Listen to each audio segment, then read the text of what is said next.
কি অবস্থা সবার, কেমন আছেন? আমার হাতে যে ফোনটা দেখতে পাচ্ছেন এটা হচ্ছে Honor X9C, একদম আপডেট মডেল, আর অ্যান্ড্রয়েড ভার্সন হচ্ছে 16। সো এটা সিকিউরিটি অনেক হার্ড, কোনোভাবেই কোনো কিছু হবে না। এটা সিপিইউ ডিল করেই তারপর আপনার এফআরপি রিমুভ করতে হবে। সো এটা এই যে দেখতে পাচ্ছেন আমি সিপিইউ ডিল করতেছি, আর এটার মডেল হচ্ছে সিপিইউ SM6450। সো X9-এর বি যেটা ওইটার মতোই আপনার টেস্ট পয়েন্ট একই রকম। তো আপনার কোন জায়গাতে কাটতে হবে ওইটা দেখে বুঝে কাটলেই হয়ে যায়।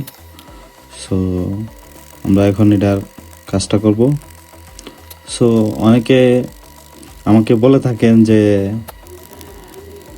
আইসিইউটিও তো করা যায়। ভাই, আইসিইউটা কাজ করাটা একটু আমার কাছে মনে হয় একটু রিস্ক।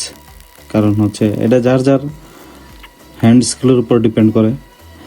বাট কেন জানেন, এটা হিট দিলে আসলে পুরাটা বুট হিট হয়।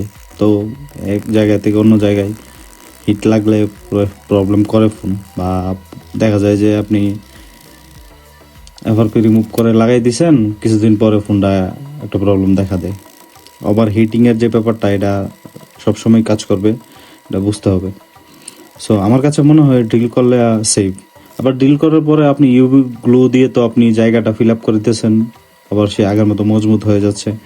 সো ওই ব্যাপারটা খেয়াল রাখলেই হয় আর কি।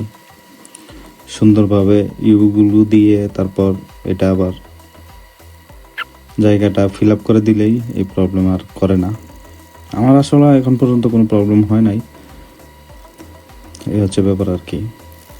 তো যাই হোক, কথা বলতে বলতে দেখেন এই যে আমাদের ড্রিলিংয়ের প্রসেসিংও মোটামুটি শেষ পর্যায়ে চলে আসছে।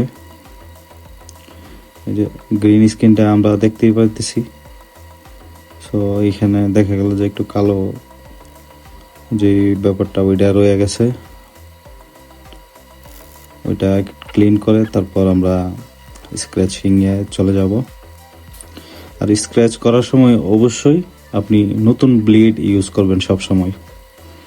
নতুন ব্লেড ইউজ করলে আপনার দেখা যায় যে কোনো প্যারা নিতে হয় না।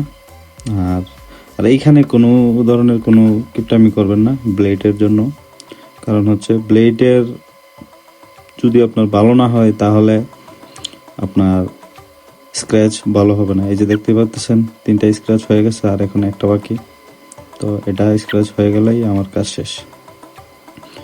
তো ব্যাপারটা দেখতেছেন এত তাড়াতাড়ি, স্ক্র্যাচগুলো অনেক সূক্ষ্মভাবে করতে হয়, অনেক সুন্দরভাবে করতে হয়, যাতে কোনো ধরনের কোনো প্রবলেম ফেস না করা লাগে। কারণ গ্রাউন্ডে যদি স্ক্র্যাচ হয় তাহলে এই যে আয়রন দিয়ে আমি এখন সোল্ডারিং করব, ওইখানে দেখা যাবে যে আপনার ইয়ে হয়ে যাচ্ছে, কি জানে বলে, আপনার শোল্ডার ধরে ফেলছে। তো ধরে ফেললে তখন আপনি জাম্পার করবেন, তখন এটা গ্রাউন্ড হয়ে যাবে। তো ওইগুলা খেয়াল রাখতে হয় আর কি ব্যাপারটা। সেই জন্য বলি যে গ্রাউন্ডে যাতে কোনো ধরনের স্ক্র্যাচ না হয়। তো তারপর এখানে সোল্ডারিং অবশ্যই আগে একবার ধরিয়ে নেবেন, তাহলে তার জ্বালা দিতে আপনার সুবিধা হবে।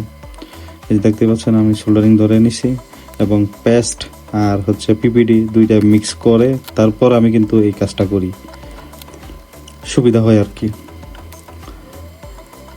সো এখন আসলে জাম্পারের করা, একটা তার জাম্পার করা হয়ে গেছে, সবগুলো দেখালাম না, আর বাকি একটা জাম্পার করা শেষ হয়ে গেছে। এখন আমরা সবগুলা চেক করব যে ঠিক আছে কিনা। ঠিক থাকলে তারপর আমরা নিয়ে যাব হচ্ছে আপনার ইয়েতে ISP 2.0 যেটা, ওইটা আমি ইউজ করি, ওইটা জ্বালা দিয়ে নিলাম। এখন এগুলা কানেক্ট দিব। কানেক্ট দিয়ে অবশ্যই আপনি মাল্টিমিটার দিয়ে চেক করতে হবে কন্টিনিউটি ঠিক আছে কিনা। তো এই যে পাশ থেকে সুবিধা হয় আমি ওই পাশ থেকে জ্বালা দিতেছি। আমার কাছে এই পাশ থেকে দিলে সুবিধা হয়, কারণ RX-TX যেগুলো দুইটা দুই পাশে মিল মতো পড়ে আর কি। সো কাটাকাটি শেষ, এখন আর মাল্টিমিটার দিয়ে চেক করে নিব যে কন্টিনিউটি ঠিক আছে কিনা সবগুলা। এই যে সব ঠিক আছে, এখন আমরা চলে যাবো কম্পিউটার স্ক্রিনে। এই যে নিচে দেখতেই পাচ্ছেন 2.0 কানেক্ট করে দিয়েছি আমি, আর আমার আলহামদুলিল্লাহ এক চান্সেই কানেক্ট হয়ে যায়, কোনো প্যারা নাই। এই যে দেখেন এক চান্সেই কানেক্ট হয়ে গেছে সুন্দরভাবে।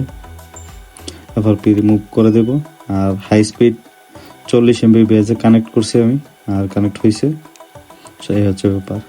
এখন আমরা দেখেন এই যে এফআরপিটা রিমুভ করে দেব, দিলে আমাদের কাজ শেষ। সো এই হচ্ছে কাজ। এতটুক কাজের জন্য আসলে কতটুক সময়, কতক্ষণ মেহনত করা লাগে, কিন্তু আসলে কম্পিউটারের কাজ কিন্তু শুধুমাত্র 30 সেকেন্ডের। সো মডেলটা আপনাদেরকে দেখিয়ে দিই। আর এই ধরনের কাজ যদি ভালো লাগে অবশ্যই আমার পেজটাকে ফলো দিয়ে রাখবেন আর ভিডিওটা শেয়ার দিয়ে রাখবেন। সো এই হচ্ছে ব্যাপার।